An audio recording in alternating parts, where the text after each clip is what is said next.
창세기 44장과 45장 말씀입니다.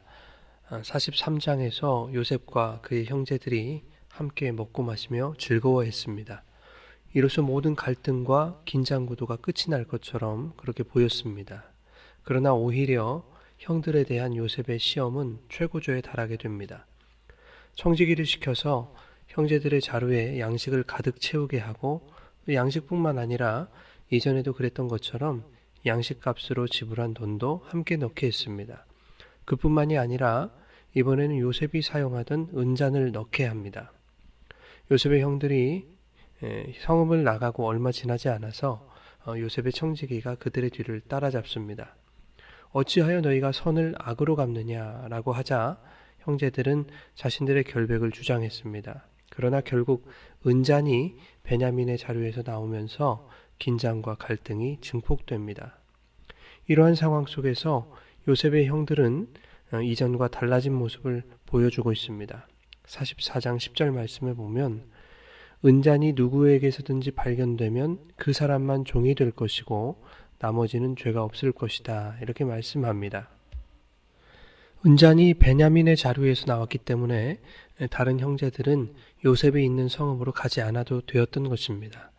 그러나 지금 형제들은 베냐민을 홀로 두지 않고 요셉이 있는 곳으로 함께 왔다는 것입니다. 아마도 요셉은 형들이 과거에 자신을 버렸던 것처럼 베냐민도 버리고 가지 않을까라고 하는 그런 우려와 함께 이제는 형들이 예전과 같지 않기를 바라는 마음으로 또 그것을 확인하기 위해서 형들에게 이러한 시험을 했던 것 같습니다. 요셉은 형제들에게 어찌하여 이런 일을 행하였느냐라고 질책합니다. 그런데 유다의 대답은 매우 뜻밖입니다. 16절에 이렇게 말하고 있죠. 유다가 말하되 우리가 내 주께 무슨 말을 하오리이까? 무슨 설명을 하오리이까?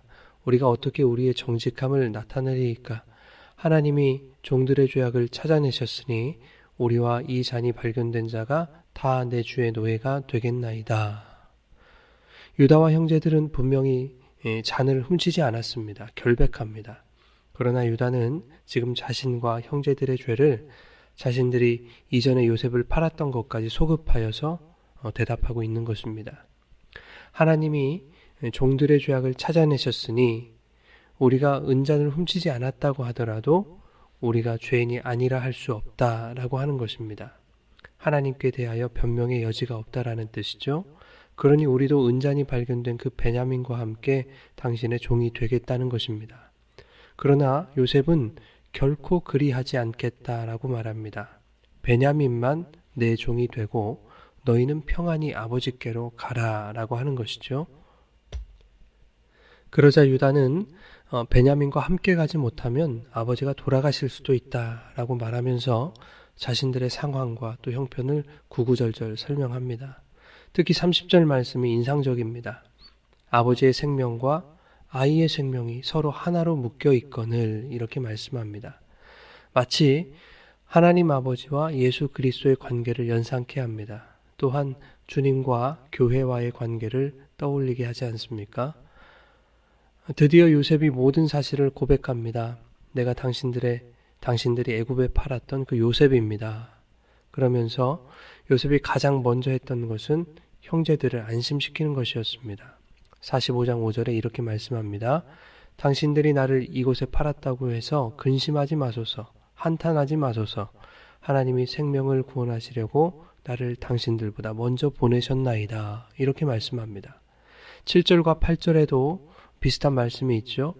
하나님이 큰 구원으로 당신들의 생명을 보존하고 당신들의 후손을 세상에 두시려고 나를 당신들보다 먼저 보내셨나니 그런즉 나를 이리로 보낸 이는 당신들이 아니요 하나님이시라, 이렇게 말씀하고 있습니다.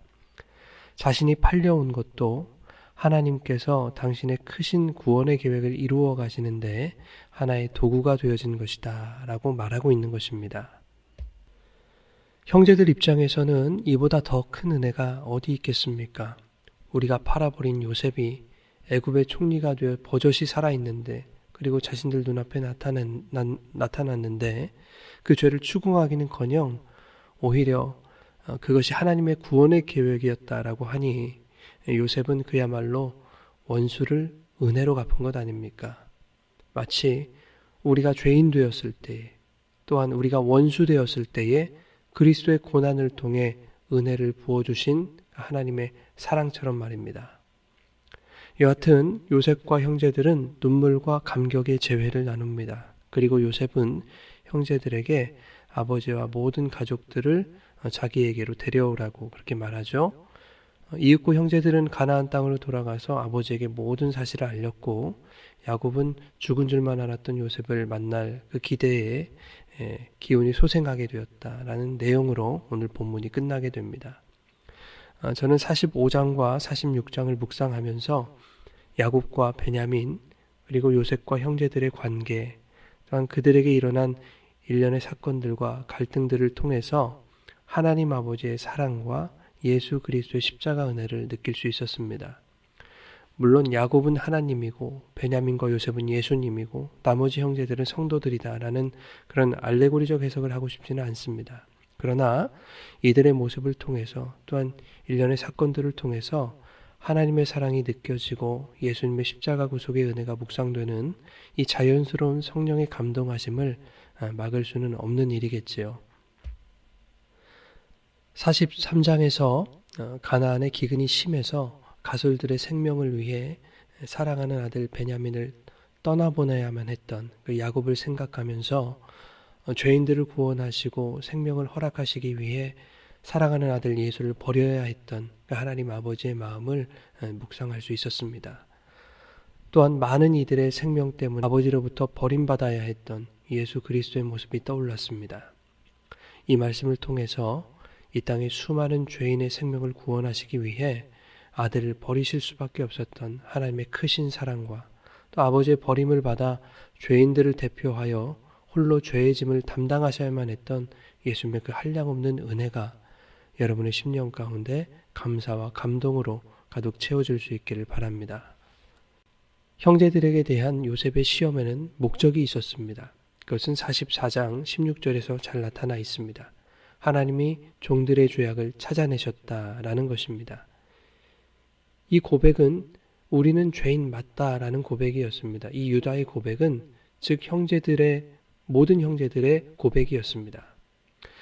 또 다른 목적이 하나가 있었죠. 베냐민의 자루에 은잔을 넣어서 베냐민만을 죄인으로 삼겠다는 그런 목적이었습니다. 그렇게 했을 때 형제들이 자신들의 죄를 뉘우칠 것인가 그렇지 않은가를 가릴 수 있었기 때문입니다.